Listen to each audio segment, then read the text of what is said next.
Mm-hmm.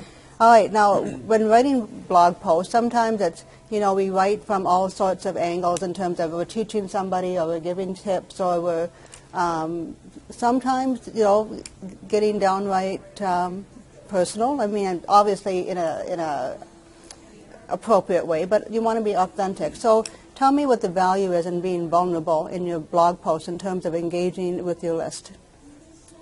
The benefits of being vulnerable, well, I think I want to have a couple caveats here. So what's the impact with that? The impact, and first of all, the caveat is, I think that it's important, I like, as a personal statement, vulnerability done well, because there's also vulnerability not done so well. Yeah. And that's a really higher level kind of discernment. I think it takes a certain amount of emotional maturity to really understand what vulnerability done well and vulnerability not done well is. So I think it's really good to first ask that question. How will this help my perfect audience? I think there should always be an element of how is it useful? So, vulnerability just for the sake of like airing your dirty laundry is not going to have much impact. No. But vulnerability in terms of this might help my perfect audience be useful in some kind of way, even if it's not directly correlated to business, but maybe it's mindset. Exactly. I think in this day and age, because we have access to all the tools of the internet and spreading our ideas so prolifically, that a lot of people are writing from that vulnerable place. A lot of people are opening themselves up and sharing some things that are, personal to a certain extent and also very helpful to their audience. I think that has a big impact towards getting so people get to know you and they get to like you and they get to trust you. And then when it does come to making a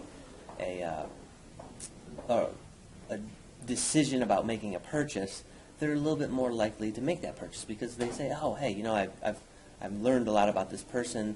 Maybe I know what their kids look like, or I know that they went through this really rough divorce, or I know that they were on the brink of quitting and they were at the bottom," and that just kind of helps them keep going with their ongoing narrative, and they don't feel like, "Oh, I'm just being sold to." They feel like, okay, this is a real human being, and these are all the dimensions, the human dimensions. Yeah. I always say that human business works.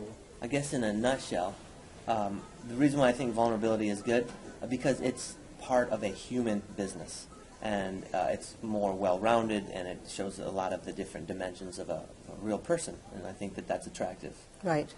And I think that's so you're revealing yourself as a real person, someone that they can connect to on that personal level, as we said, appropriately. So. Yeah, and one thing I've said, kind of my buzz statements over the weekend here at the live event is, one, authenticity is experiencing truth. And, authenticity is a form of being vulnerable. So authenticity is experiencing truth, and truth, or conveying truth, is making meaning, and making meaning in and of itself is what marketing is. Yeah. So it's all part of the big equation of being successful in this day and age online. Yeah, because there's, and that's a very good reminder, because we do want to be very authentic in our marketing, and that's what we all strive to do.